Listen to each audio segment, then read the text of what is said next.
Now let's just remind ourselves about the discovery of King Richard's remains. I'm in a part of the visitor centre that's been built over the trench where his bones, the skeleton, was actually found. Now the team from Leicester University had, they tell me, 5 objectives when they started the dig, and finding the remains of King Richard was right down at the bottom of that list. So slim were the prospects they thought of actually finding him. In the event, the eureka moment came in the first 2 days. I've been talking to the leader of the project from the University of Leicester, Richard Buckley.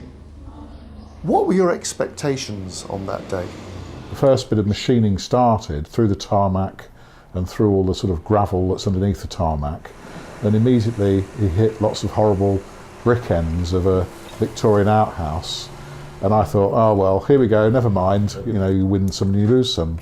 I think I was even planning how to give some of the money back to the sponsors at that stage. Well, the eureka moment really was when Matthew and co found a recognisable building. So they found evidence for what's known as a robber trench, which is the line of where a wall used to be, and it's had all of its stone removed by people recycling the materials, and it leaves a sort of a stripe in the ground. And a day later, the dig brought startling results, and very quickly. Yep, that's the skeleton. There's his other leg. Right. It wasn't days, it was hours. As it turned out, once a lot of that horrible brick rubble had been removed, it was then Matthew then found a human leg bone. Richard was initially sceptical, but then more evidence was unearthed. And then the moment a whispered conversation made clear the magnitude of what had been found. The burial had some very interesting characteristics. It showed trauma to the skull, and it had curvature of the spine, and he sort of whispered that in my ear while we were having this meeting. So that was really the moment for me when it all came together, that we were not only digging in the right place in the church, but we also had a prime candidate to be Richard III. That must have been an incredible moment when you realised what you might have. Disbelief, stunned, numb, I think, really. I think I just couldn't believe that the project had unfolded in the way it did, because normally you have to accept disappointments on excavations, especially urban ones, when you get disturbance that's taking things out. But also the timing. I mean, we did 3 little trenches, 1% of the precinct was all that we examined, and so to get the burial in the first 3 metres of the first trench and in the first 4 hours is unheard of.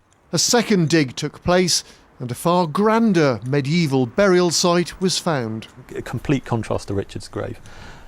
Big grave with a big elaborate stone coffin in it, and inside was this really nice lead coffin, this sort of inner lead coffin, which when we opened it up we found contained the remains of a woman, an elderly woman.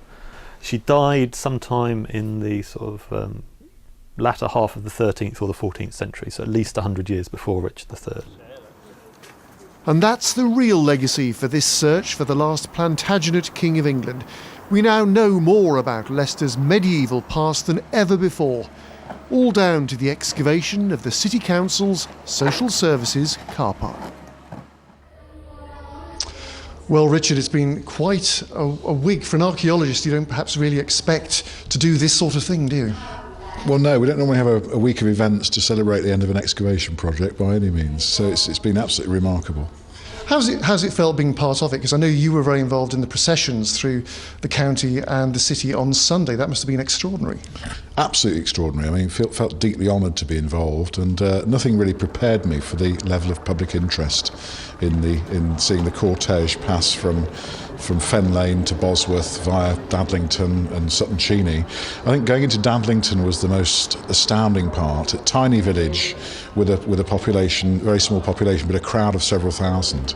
And it just built and built and built during the day until we finally got back to Leicester and alighted at Bow Bridge with all the children with the banners. It was just astonishing.